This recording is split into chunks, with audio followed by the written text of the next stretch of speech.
Most gardeners are starving their soil while thinking they're feeding it. They spread a thin layer of wood chips, straw, or shredded leaves on top, pat themselves on the back, and then wonder why yields plateau after 2 seasons. The consequence isn't just slower growth, it's compacted soil, inconsistent moisture, shallow root systems, and crops that look healthy but never hit their real genetic potential. The illegal mulch I'm talking about isn't illegal in the legal sense. It just breaks the polite gardening rules.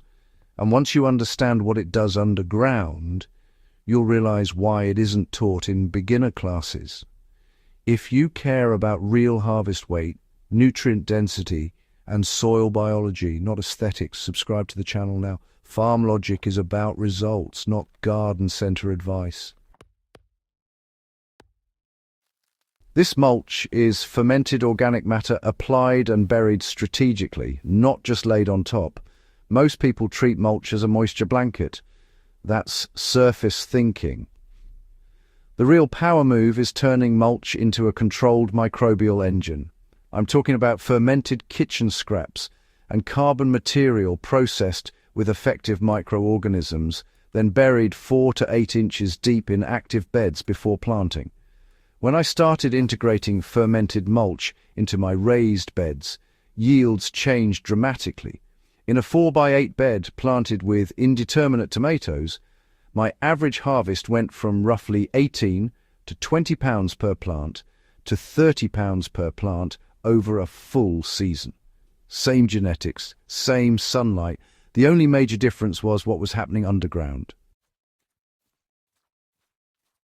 Here's what most gardeners miss about surface mulching. Surface mulch protects soil from evaporation and temperature swings. That's useful, but it doesn't aggressively feed the soil food web where roots actually live. When you only mulch on top, decomposition is slow and nitrogen can get temporarily tied up at the surface. In heavy feeding crops like tomatoes, peppers, and squash, that delay costs you growth during the most critical early vegetative phase. When I switched to fermented mulch, I stopped waiting for nature to slowly break things down.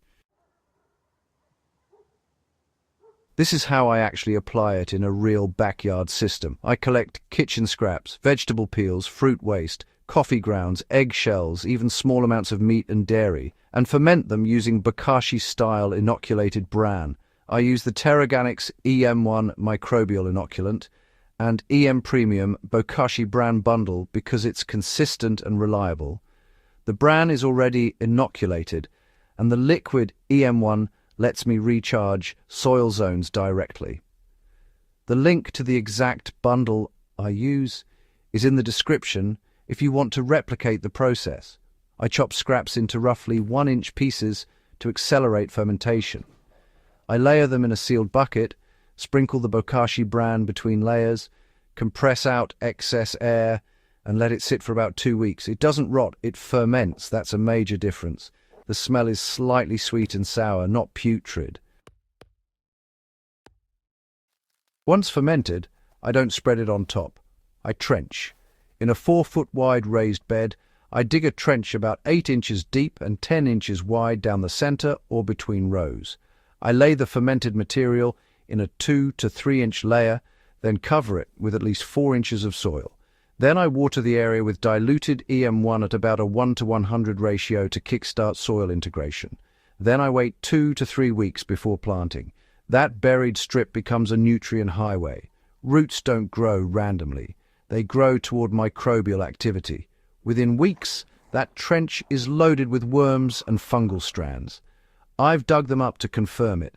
The soil is darker, more aggregated, and it holds moisture longer without becoming anaerobic. So this is where the harvest jump happens. When roots hit that fermented zone during early growth, nitrogen and micronutrients are already cycling. You don't get the lag you see with slow compost breakdown. Plants just establish themselves faster. Internode spacing tightens up, leaf color deepens, and flowering really comes on strong, without pushing excessive vegetative growth. In one season, I actually ran side-by-side beds with peppers. Standard top mulch in one, fermented trench mulch in the other. Same drip irrigation, same sun exposure. The fermented bed produced thicker stems and about 40% more total fruit weight by the end of the cycle. That's not magic, that's microbial density and nutrient timing. Now let's talk about why this isn't commonly taught. Traditional advice warns against burying raw organic matter because it can cause nitrogen drawdown. That's true if you bury uncomposted, non-fermented material. But fermentation changes the chemistry. The lactic acid bacteria and associated microbes pre-digest the material, preserving nutrients instead of letting them volatilize during hot composting. You're essentially delivering a pre-processed nutrient source directly into the root zone. Of course, there are trade-offs. If you plant directly into freshly buried fermented material, you can stress seedlings. I've made that mistake myself. You need a minimum of 2 weeks in warm soil and closer to 4 in cooler conditions. And you need enough soil cover, at least 4 inches, to prevent odor and pest issues. Also, don't overdo it. In a 4x8 bed, 2 5-gallon buckets of fermented material per crop cycle is plenty. More is not better. Overloading can create temporary anaerobic pockets. This also works in containers, but you just adjust the scale. In a 20-gallon fabric pot growing a dwarf fruit tree, I bury about 1 to 2 cups of fermented material around the outer third of the pot, about 3 inches deep and 3 inches away from the trunk. I rotate placement every 6 weeks during active growth. Root density in those zones increases noticeably, and fruit size improves over time. Now let's address hydroponics, because I know some of you run hybrid systems. You don't dump fermented material into a recirculating reservoir. That's just asking for biofilm chaos. But you can use diluted EM1 at very low concentrations, around 1 to 1000, in non-recirculating or drain-to-waste systems to support beneficial microbial presence in the root zone. I've used it in cocoa-based drip systems with measurable improvement in root mass and reduced root browning. Again, moderation and observation matter. The reason I call this mulch illegal is because it violates the neat, tidy gardening narrative. It looks aggressive, it involves burying food scraps. It sounds like something you're not supposed to do, but when done correctly, it builds soil faster than surface mulch alone ever could. And here's the part most people overlook. Surface mulch still matters. I still run a 2 to 3 inch layer of shredded leaves or straw on top of my beds. That protects moisture and feeds fungi slowly from above. The buried, fermented layer feeds from below. You get dual direction soil development. Within 1 year, my heavier clay beds became more friable. Water infiltration improved. Earthworm counts increased. I reduced supplemental fertilizer by nearly half without sacrificing yield.